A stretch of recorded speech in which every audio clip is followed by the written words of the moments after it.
السلام عليكم ورحمة الله تعالى وبركاته. مرحبا بكم في قناة سهيلة كنغي. إذا كما راكم تشاهدوا هنا في الصورة، اليوم عندنا موضوع حول الطائر البندق أو لومولي، اللي هو نقدروا ننتجوه من خلال تزاوج كناري وحسون. إذا اليوم راح نكمل لكم شوية على هذا الموضوع هذا، وكيفاش راح تقدروا تنتجوا هذا المولي هذا. اذا هنا كما راكم تشاهدوا هذه التجربه راح على المباشر كما راكم تشاهدوا هنا. راني راح نوري لكم كيفاش الطريقه، ونقول لكم الاسباب الرئيسيه اللي راح تخليكم تنجحوا في هذا التزاوج. اذا اولا لازم المقنين لازم يكون تاع العام، ما لازمش يكون تزاوج مع انثى مقنين. الكنارية كيف لازم تكون صغيرة وتكون ما تزوجتش من قبل مع كناري.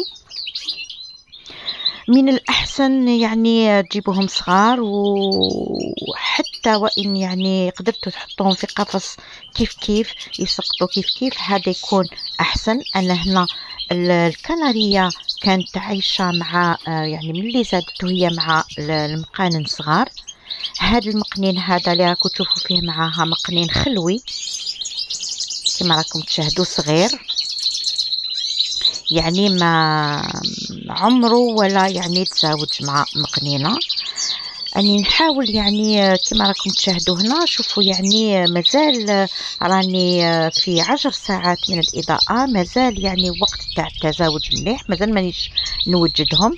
ولكن لما يكون الاكل متوازن وتكون الراحه تامه لهم، هنا راح تشاهدوا ان الطيور ديالكم تكون بأتم استعداد للتزاوج. قلت لكم ان لازم يكونوا هكذا في قفص واحد، حطوهم في قفص واحد، نديروا لا سيباراسيون كما راكم تشاهدوا. هذا العازل انا كنت دايره مع الاول عازل بلاستيكي، لانه بالطبع المقنين ما يحبش يضرب الانثى، يكون فيه شجار. انا مازال ما حليت لهمش كما راكم تشاهدوا، خليتهم فقط بهذا العازل هذا مرئي، حتى يولفها تشوفوا ويشوفها حتى ما يكونش هناك عندي شجار. من الوقت اللي راح يكون فيه نوجدهم، ولا الاكل المناسب، ولا نعطي لهم كامل واش يلزم للتزاوج، راح يكونوا في اتم الاستعداد وما يكونش عندي مشكل. انا هنا كما راكم تشاهدوا قلت لكم راني دايرت لهم من بعد العازل هذاك الغير مرئي، خليته هي تسمعوا قدامها، تسمع الشون تاعو هكذا، وهي راهي هنا دير له لي غابيل، حتى هو راه يسمع فيها، ولكن هي ما تشوفش الكناري، هو ما يشوفش فمل مقنين. تشوفوا غير هكذا بيناتهم، ما كاش طيور واحده اخرى يسمعوا ولكن ما يشوفوش الطيور الاخرى. هذه راني نهضر لكم تجربه تاعي الشخصيه. عندنا كذلك من بعد لما شفتوا خلاص شد روحه في القفص معاها، وماوش تشاجر بزاف معاها. انا واش كنت ندير حتى لما يكونوا باش ياخذوا الاستحمام تاعهم، كنت نخلي لابينوار الاناء اللي يستحم فيه المقنين تستحم فيه الانثى، ومن بعد الاناء اللي تستحم فيه هي هو يستحم فيه. بهذه الطريقه راح يشم الرائحه تاعها، وهي كذلك تشم الرائحه تاعو، هكذا ما يكونش عندي مشكل. هذه هذه النقطه هذه بالذات تاع الاستحمام تقدروا ديروها حتى للمقانن. بهذه الطريقه قلت لكم راح يشم الرائحة تاعها، وهي كذلك تشم الرائحة تاعو، هكذا ما يكونش عندنا مشاكل في التزاوج. كذلك هنا راني انا كما راكم تشاهدوا، راني انا عندي 10 ساعات اضاءة. 10 ساعات إضاءة. يعني شوفوا كيفاش راهم واجدين. يعني أنا ما عطيت لهم يعني حاجة اللي باش نحفزهم للتزاوج. ساعات الإضاءة راني ما زلت يعني في 10 ساعات. يعني حبيت نقول لكم أن لا بريباراسيون مازال ما بديتهاش. يعني هذا حبيت نديلكم برك نبدأ باش اللي حاب يخدم يقدر يخدم لو مولي. كذلك حاجة مهمة كذلك